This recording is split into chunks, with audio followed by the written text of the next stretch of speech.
Good afternoon. We will begin today's Development Review Committee meeting of the City of Fairhope. And for those watching and those joining us, this is a staff level meeting conducted by city staff. We record these meetings and make them available to the general public, so that way the public has the ability to have some preview of upcoming developments. This is not a planning commission meeting. This is not a city council meeting. No development activities are approved or denied by this meeting. We simply have the opportunity to review developments and answer questions from the development community, including the engineering community that works on developments, and do it in a public fashion, so that way we have all staff assembled at one time. So we will begin.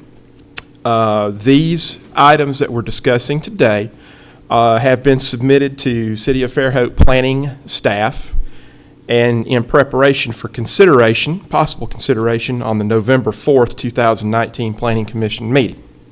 So the case numbers and the case descriptions will match what appears on the agenda of that meeting.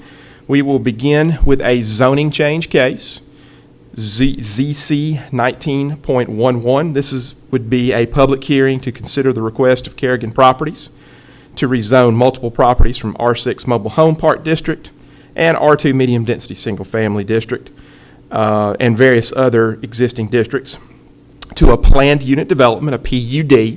And from some terminology standpoint, staff level, we sometimes refer to PUDs as PUDs, colloquially. Property is approximately 36 acres, is located on the west side of State Highway 181, just north of Bay Meadows Avenue. Now, the engineer of record, the engineering firm conducting the pre-development work on this project is Sawgrass Engineering. Mr. Ursel Godwin is the project manager, was not able to join us today for this meeting. However, he was able to meet with staff earlier this week, so we discussed some of the technical review.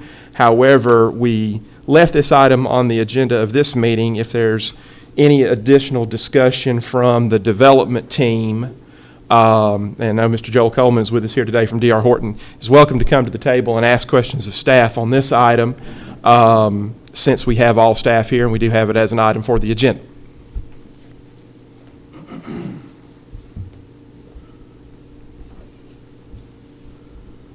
I'm Joel Coleman. Good afternoon, sir. And Good afternoon. Your mic is on, and everyone please speak into their mic so we have a good, accurate recording. So, Mr. Coleman, we'll turn it over to you, and then you weren't able to participate in the meeting yesterday. Correct, but I got some feedback from it. Very good, and we're happy to answer your questions in this meeting.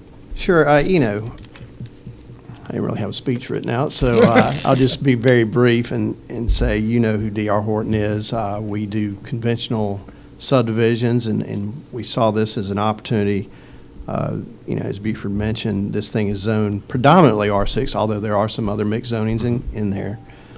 A PUD seemed the only avenue for us to be able to do what we typically do, which is smaller lots without rear entry. They'd be front entry. But I think it's a downzoning from predominantly R6 to these smaller lots. You'd be going from a density from 6 down to 3.5 per acre. So that's honestly, that's what we're hanging our hat on. Now, if that can't be an avenue to get this done, then that's it's potentially a deal killer for us. But I'd rather be straight with you up front and take your questions and leave it like that. Mm-hmm. And Mr. Coleman, we had I'll use this opportunity to introduce two of our new planning staff members. We have Carla Davis and Samara Wally with us here today. They joined our staff just a couple weeks ago, and I'll open the floor if they'd like to jump in, because they did some initial review, and if they have some of the initial, just to reiterate some of our comments yesterday, and also invite Mr. Hunter Simmons, who's our planning and zoning manager, to place some comments in this forum, and then let you follow with questions. Absolutely. Nice to meet you, Joel. Likewise. So yesterday's meeting, just for a quick overview, as we looked at this, and sometimes just fresh eyes looking at over code, might catch some things we haven't looked at before. So there's a laundry list of things in a PUD application. that maybe we haven't looked at in the past. Anything from exterior lighting to elevations of house plans, all of those things. And what we received was a site plan that was just lots. And there's a discussion of subjectivity in a PUD Sure. that other underlying zoning doesn't have. I don't think we were. It wasn't that a design doesn't work, but that design was about efficiency, and there was really not No too question. much innovative about that. So that most of our comments revolved around that, and I completely agree with the argument. I think the strongest argument you have is what could be a mobile home park, and that is the underlying zoning, but. I don't think as representatives of the city, we can only look at that component. We still have to look at what the end result would be. So kind of with that said, there was a few things. I think Ursula has a good grasp on all the things we talked about yesterday. And Eric, you correct me if I misinterpret this. We did have one lingering question that you might pass along, and I'm going to say it here so he can review this. Carla was familiar working in Mobile in fire code, and there was a requirement over 30 lots that 2 points of egress, ingress into the site had to be provided. And again, Eric, make sure I say this correctly. One of those did not have to be approved to our subdivision standards? Correct. What it says, when it says approved access roads and it falls under the access road, it has to be, it says asphalt, concrete, or other approved surface. During construction, we allow, a binder layer or a sub base or a gravel base, as long as it is enough to support, and it gives a specific weight, but it supports the weight of a fire truck.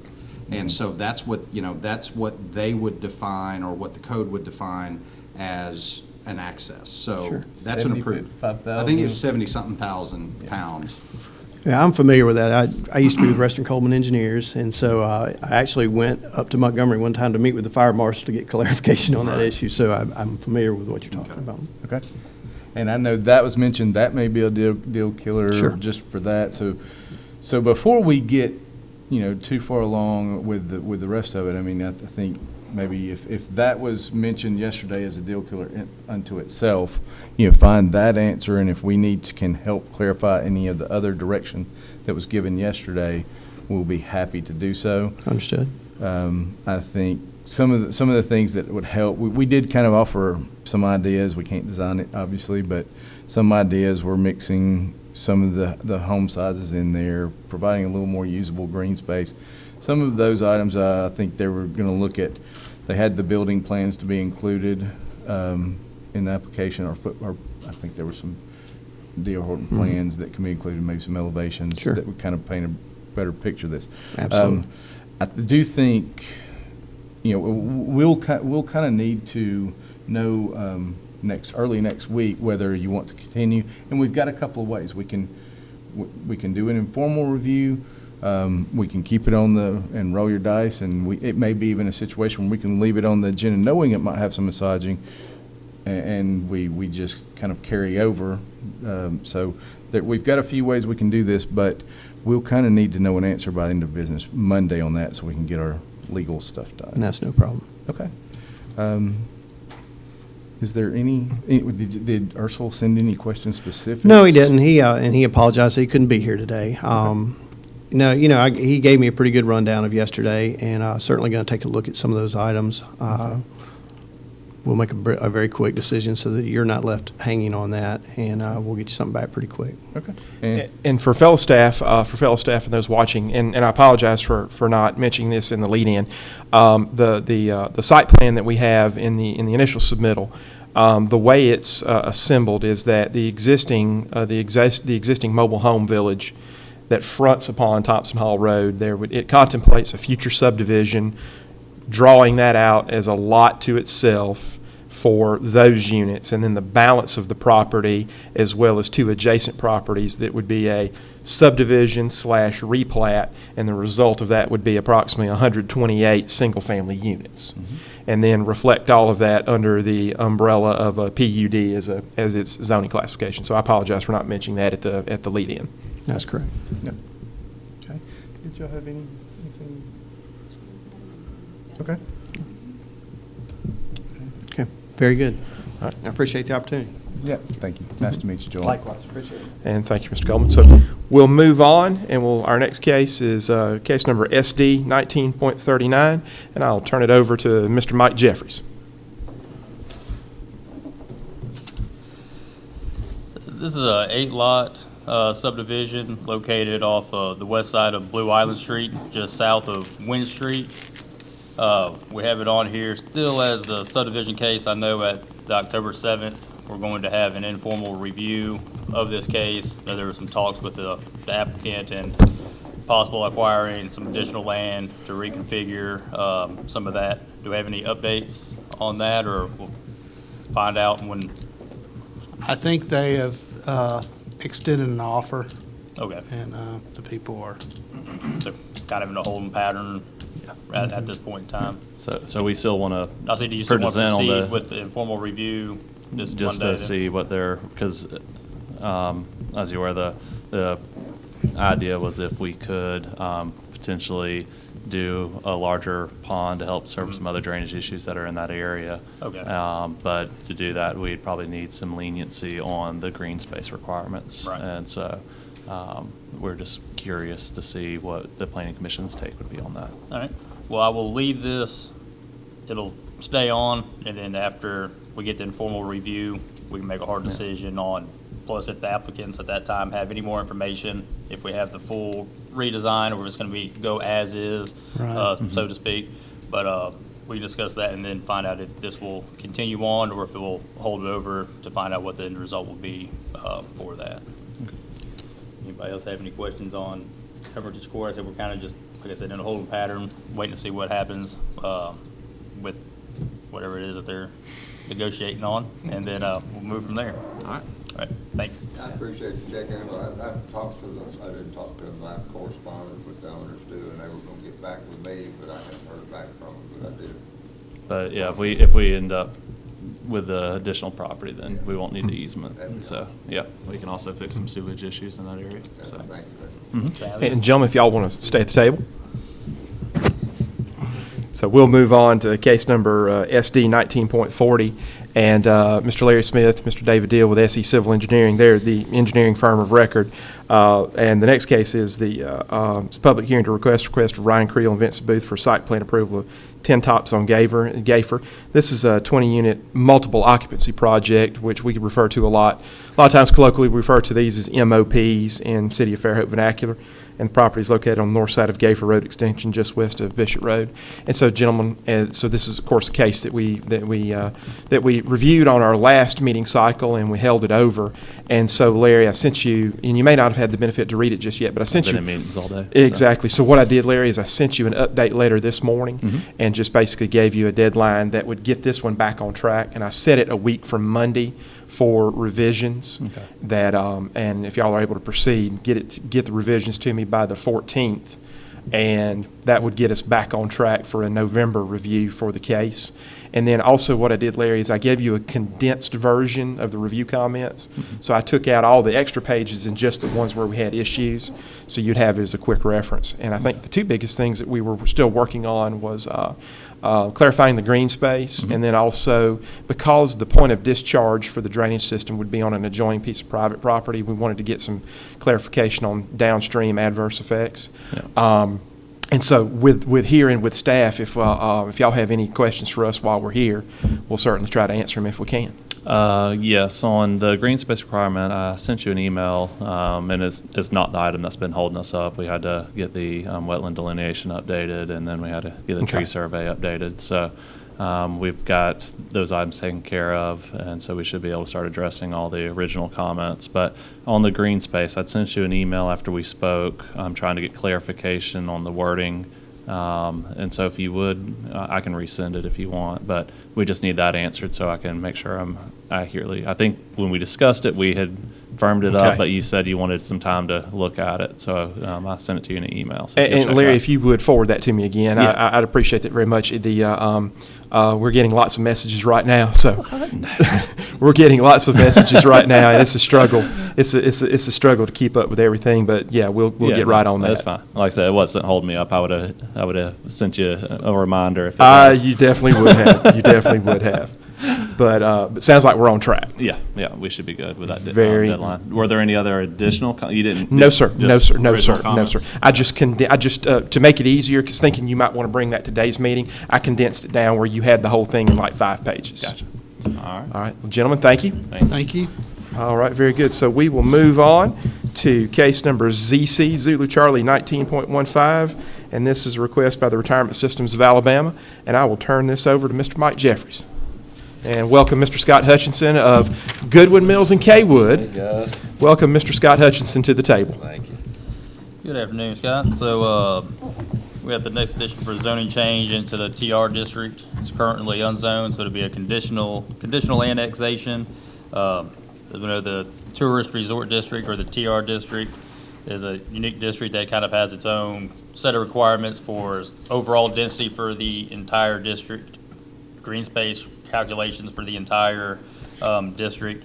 The quick review, I sent Tim an email that just had a few comments on it, and it was just if we could get an updated map of the overall district, which I think will also show what the sub-district is going to be. I'm assuming that it was going to be the low-rise, similar to the other ones that have been for residential use. For the file purposes, we just needed a map showing the property that's going to be annexed with the legal description of the parcel. And then just if we can get a breakdown of the overall residential density and green space for the district to make sure that don't think we're going to break on that number. I think we're still going to be below 3 with the addition of this acreage to the property. And that was really just the basic comments that we had. Everything else seems to be in order. We'll have the planning commission meeting in November. I don't have any other questions unless staff has any questions. We are reviewing the subdivision case that goes along with this, and I'll kind of condense these two together. There's also the preliminary plat or preliminary subdivision application that was submitted at the same time. The community meeting, spoke with Tim, is supposed to be held before an application is submitted to give the developer or engineer time to talk with the surrounding community to possibly work out any small details that might make the community a little happier about a development going in, whether it is something that is obligated through the subdivision regulations or if it's just a good faith gesture on the developer side. It just opens up a discussion ahead of time to solve something that might be able to be small and fixable at the beginning, as opposed to getting to the planning commission meeting and then having 15 people up talking about something small that then is now, well, we've already designed, we've already spent all this money, we've done this to help that. And that the meeting's not until, I think, the 9th is when you guys were going to have it. The net result is we'll hold this one off until the next planning commission meeting, until we get that information in. I think while we're still simultaneously going through with the zoning change, there's really not going to be a net result. We'll probably still be holding on to the subdivision approval until the zoning change case makes it through its cycles for the city council. As we know, we'll go through planning commission, who will make a Yes, recommendation, city that's council, fine. who typically holds it over, and then we'll. Was over a long time. And Scott, the net effect might very well be, and we've had this happen a couple times, where even though we're marching on with the zoning change case, the subdivision may very well get planning commission review and consideration before the zoning change side hits the city council Yeah, agenda. based on history, that's probably what will happen. Exactly. Okay. And not, kind of a sidebar on that requirement. I would love y'all to consider maybe moving that after the application. I see the point about doing it the public involvement meeting prior to the submittal. But just from experience, it seems to be better to go ahead and have a plan that you've submitted, and then you have something before them. If you do it before we even submit, a lot of times there's a lot of demands and a lot of expectations that you end up not giving them, and just because you can't, because some of it's impractical, as y'all heard many times, and then you're just kind of in an automatic position where you already opposed this group of people that you sit down and met with. So just food for thought. We may want to move that. I would much rather have the meeting after I've developed the plan and submitted it, and we can still tweak it and change it, but we're in a better position to explain it then. So, just my 2 cents. Understood. So Scott, and for everyone watching, that's case number SD 1941 is the complementary case to ZC 19.15. And so that's the subdivision case. Yeah, the subdivision case, since they are submitted simultaneously for the TR district, is actually more beneficial to see what